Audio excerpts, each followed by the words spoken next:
So, hey, wow. I had to do the most today because today's a really, really, really special day. As I sit here and reflect on all the stuff I've done to get to this point, and mind you, this is such a small step in a larger grand scheme of the journey, but I have to appreciate it because I remember talking about this. For those of you guys who don't know, my name is Michael DeLu. Today is Friday, May 20th, 2022, and this is episode 100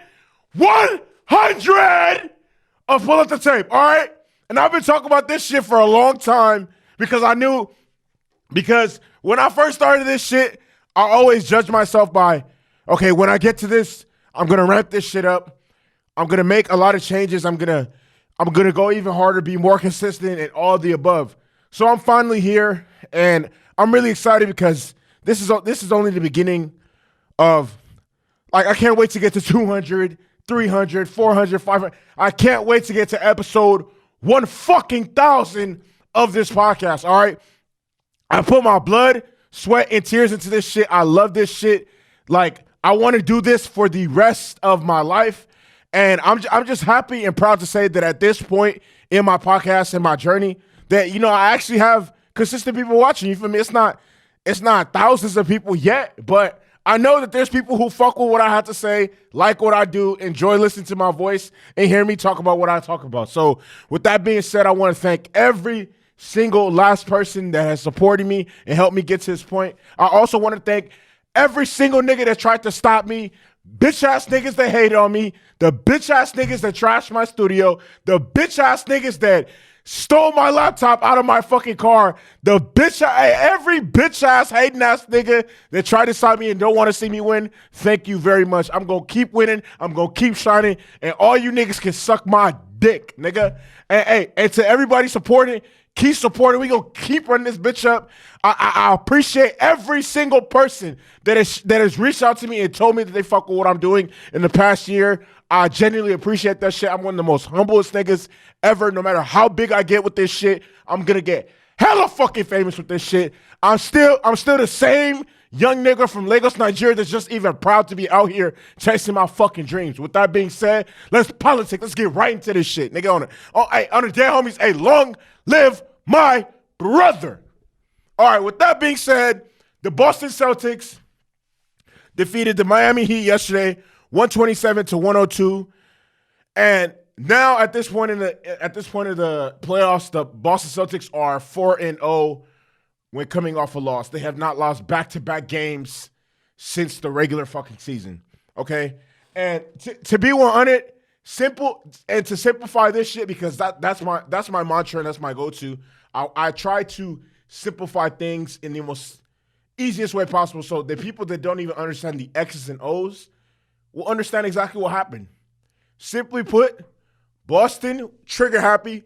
They treated this shit like they was on the in the fucking Bronx in Brooklyn. They treated this shit like they was real niggas outside. Like, nigga, they shot the fuck out of the rock. They shot the fuck out of the rock. What I mean by that is they shot 51% from the field, 50% from three, and 90% from the free throw line. 50, 50, 90. So with that, it's just like, of course you're gonna win. Of course you're gonna win. In the first quarter, Boston hit 9 of 20. Boston hit 23s. The first quarter, they hit 9 of them. The first quarter, they hit 9 of them. If you start off like that, you start off guns blazing, air shit out, come on now. You're going to win. And then even when you shoot 50% from three and when you shoot that efficient from three and you make that many threes in terms of volume, I looked up the stat. Teams that shoot 50% from three and make at least 23s in the history of the NBA are 16-1 when they do so. So you're damn near almost unbeatable when you play that efficiently and you shoot that well from three. So of course Miami lost. But you know, they shouldn't have got ran the way they did.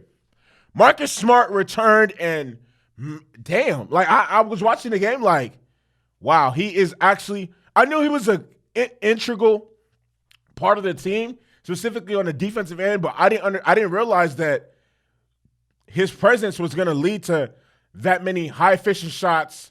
He had 12 assists. I was watching the game like, wow, Marcus Smart really has game. And not only does Marcus Smart have game, his game has evolved since what his game has evolved. Simply put, his game has evolved. He has turned into a reliable all-around player. And it's just crazy. Now, I don't even want to call it crazy to see, but it's good to see because when Marcus Smart first came into the league, he didn't have a jumper. He was more so known as a defensive anchor, the guy who can, you could put on the opposing team's best offensive wing or whatever the case may be. So to see his growth and to see the way the team reacts and responds to him coming back is just incredible. Not only did he come back, Al Horford came back, provided solid minutes, solid presence on the it wasn't there was a bigger body to put on Bam Adebayo to make him work and make him struggle, which he did. Only had fucking 6 points, which is bad. Jason Tatum.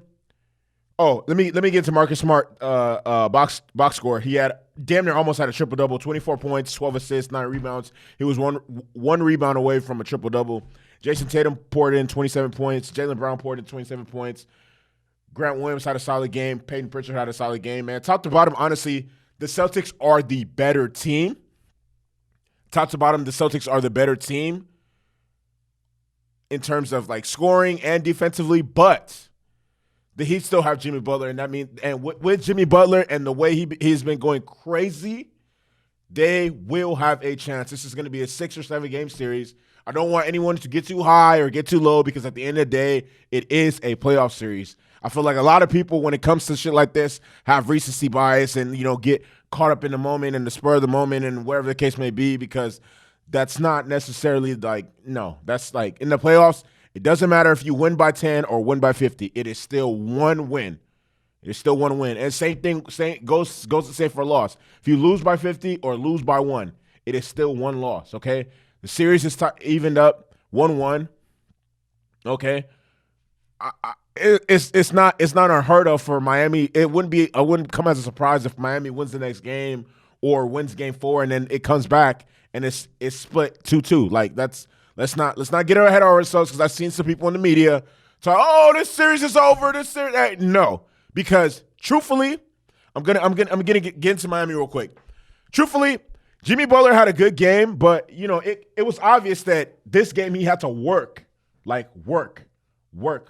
so much harder for the points that he got. I remember so many times that he drove to the basket and then he got caught off by the help defender or the weak side defender and had to kick the ball out. But then even his teammates were either breaking open shots or they were getting strapped too, because need I remind you guys, Boston is the number 1 ranked defense since the start of the year. Since January 1st, the Boston Celtics have had the best defense in the NBA.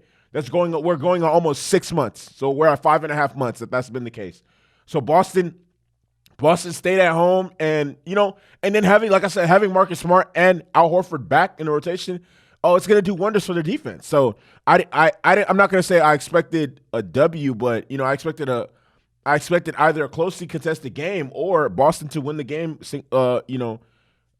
definitively, because they were at full strength, and that's exactly what they did.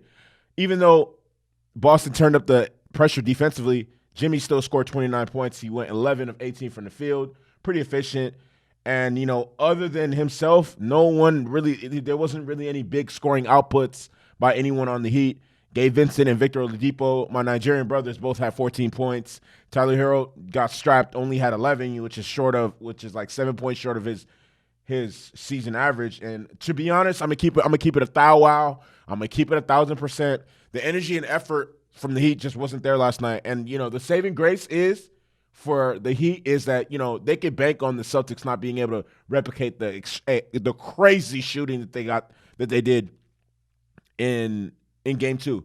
Like I said, the whole notion of the 50-50-90, that's only happened 17 times in NBA playoff history. 17 games. How many and the playoffs have been happening for over 50 years. You think thousands of playoff games have been played. That specific stat line has only happened 17 times. I don't think that the Boston Celtics will be able to do that every single fucking game. Like, no, that's not even realistic. That's not feasible. That's not anything. So with that being said, I mean, I expect the Heat to bounce back. I mean, I definitely feel like Game 3, like we're due for a close game. We're due for a nail biter. And that's typically what you're gonna see in conference finals. Like, you know what I mean? Like, it's not gonna be one-sided blowouts and shit like that. No. This is damn near almost as high as you can get in terms of high level basketball at the professional level. It's the NBA, it's the playoffs, it's the conference finals. The only higher is the finals. And I just don't see we're due for a close game. So with that being said, I'm really excited to see how Game 3 shakes out. Next thing I want to talk about, I'm gonna say this. Hey man, hey, shout out to the Locks. Shout out to the Locks. Shout out Pop Smoke. Whoa. Y'all know I'm really a hip hop head. Like I really fuck with hip hop. So, and hip hop is a big part of my life. So, I'm gonna give respect to where credit is due. But both of the artists that I just named both have songs called Money, Power, Respect. And truthfully, money, power, respect run the world in every single sense. In the music industry, the sports industry, life, business, everything. Money, power, respect. You need all three. Me personally, I want money. I love the respect, but first you get the money, then you get the respect, then the power comes with it. That's typically how it goes. And like I said, it's been running the world for a very, very, very, very, very long time. And I feel like those are like some of the main components of college football. It's specifically sports, but it's college football. And there's been some rumblings in the college football atmosphere this last week because of some comments that Nick Saban made. So Nick Saban, I feel like it was on either Wednesday or Tuesday. He was speaking at like an event, a charitable event or something along the lines of that. Mind you, I just want to emphasize to everybody that this had nothing to do with football. Like, the event had absolutely nothing to do with football. I want to keep emphasizing the event had nothing to do with football, but somehow football ends up being discussed by Nick Saban, and then he just goes on this fucking rant and tirade about NILs and takes shots at Texas A&M and Jimbo Fisher, and then take shots at Deion Sanders.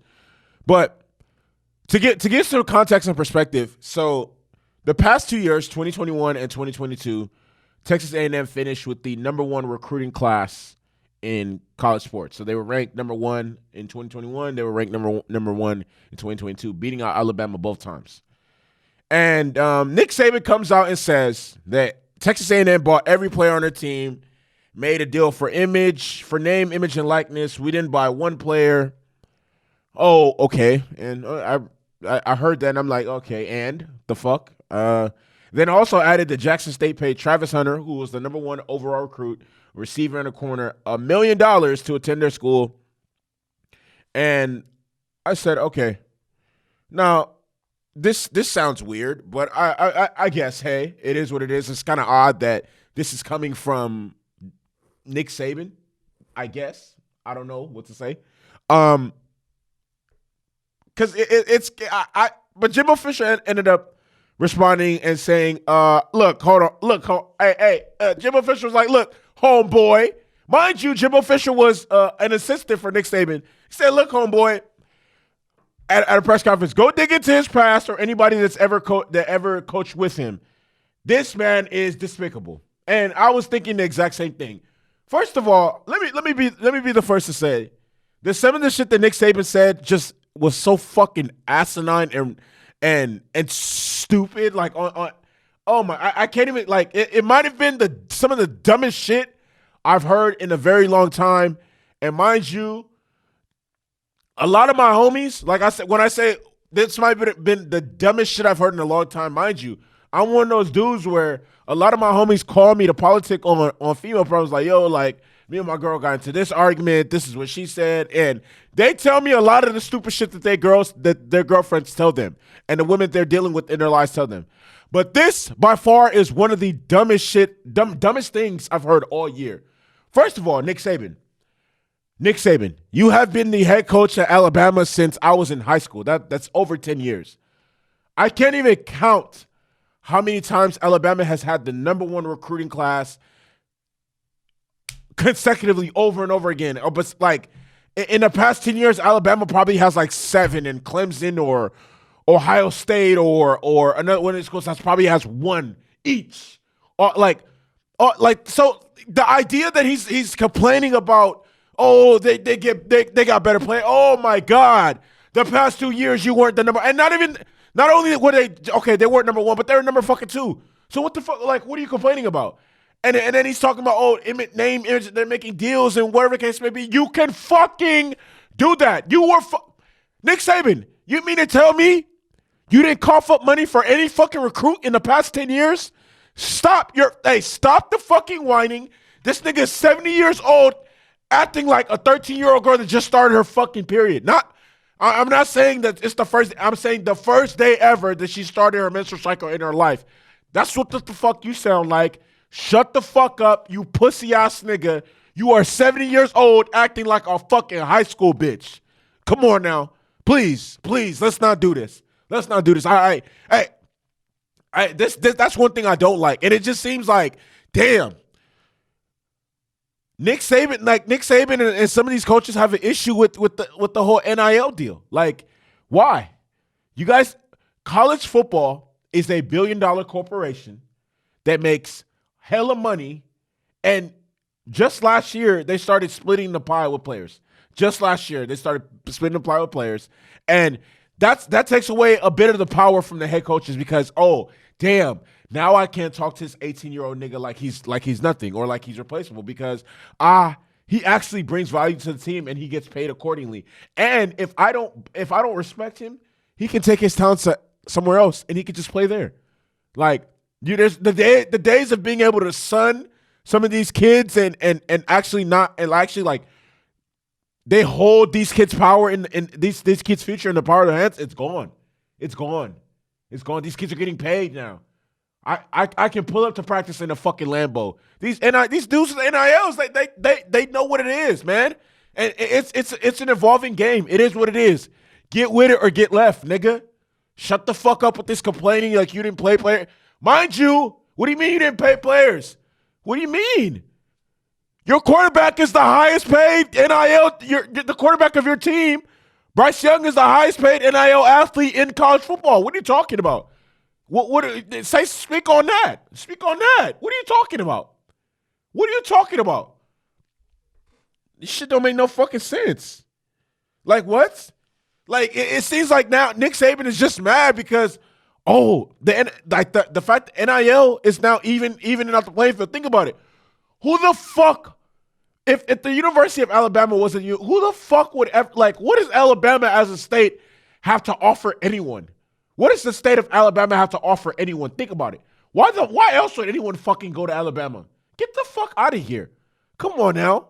It just seems like he's mad now that other top 5 programs can replicate the same success he had. All you gotta do is cough up money for kids to come. Fucking sick. It's fucking sick. Nick Saban is a bitch. Nick Saban should shut the fuck up and just play and coach fucking football. You're 70 years old acting like a fucking child. And another thing.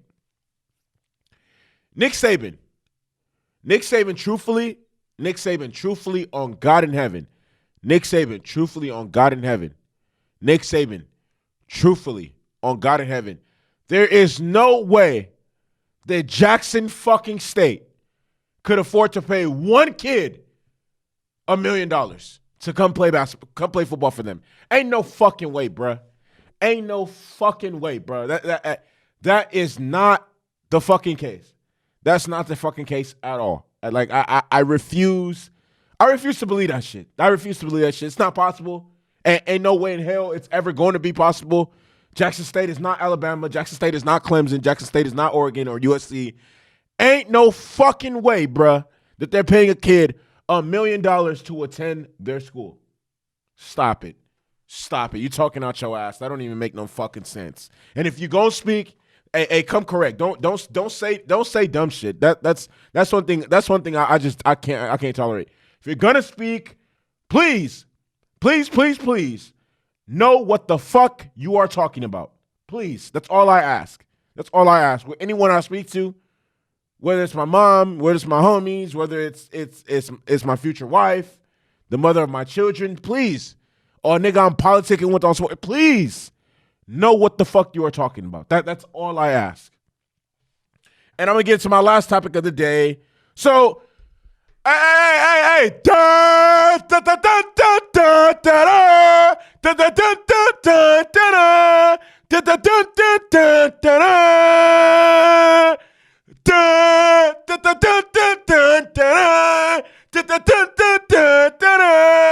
Hey, other day, homies, USC getting stacked to stack every fucking week. Hey, oh, I love it. I love it. Okay, look. For those of you guys who don't know, I have been I've lived in Los Angeles, California since 1998. Okay, I've been here for the majority of my life, which is why I'm a Lakers fan, which is why I fuck with the USC Trojans. It's the reason for a lot of things that I am the way I am. Okay, with that being said, Jordan Addison just announced yesterday that he is transferring to the University of Southern California to play for the Trojans this fall. For those of you guys who don't know, Jordan Addison had just a little under 1,600 receiving yards last year, 18 touchdowns in last season of college football. 6 receivers were taken in the first round of the 2022 NFL draft, and out of all of those 6, he outplayed all 6 of those receivers to win the Fred Biletnikoff Player Award, which is given to the nation's best wide receiver. For those of you guys who are wondering, why did someone this good that's getting that much targets and that much spotlight leave the Pitt Panthers? Well, he lost his quarterback, which is Kenny Pitts. He got drafted by the Pittsburgh Steelers. He lost his offensive coordinator. He lost his wide receiver coach, and truthfully, it made sense as to why he should leave. Like, you know what? I want to, like, you know, in this situation, he's now going to play in a probably more talented team, play with a better quarterback, with a better head coach in a better conference. That, you know, if he replicates the same numbers that he did last year, he's probably going to be the first receiver taken off the board. Off facts. Facts, B. So, shout out to him. Shout out to the fucking Trojans. Hey, shout out to Lincoln Riley. He's done exactly what SC hired him to do at this point, which is, you know, make USC relevant again, attract high-quality players and recruits, and get us back to relevancy. Because what I experienced last year as a Trojan fan was fucking horrific. It was fucking terrible. I never want to experience that shit again, all right? And at this point, anything short of the Pac-12 championship is going to be considered a failure of a season, and that's what we're aiming for. With that being said, that concludes episode 100 of Pull Up the Tape. That concludes episode 100 of Pull Up the Tape. I just once again want to shout out all the people that are supporting and showing love and DMing me and reaching out to me and reposting and whatever the case may be. Hey, shout out to y'all 100,000%, man. Hey, so much. There is so much more shit to come from me, man. Like, I got 1,500 subscribers now, but man, 2-3 years when I hit a million piece, please don't be surprised. Please don't be surprised, man. I love this shit. I genuinely love this shit from the bottom of my heart. Like, y'all don't even understand. I went to college to prepare myself to do what I'm doing now. Might have been the biggest waste of my time, but nevertheless, it is what it is. It's a lesson learned.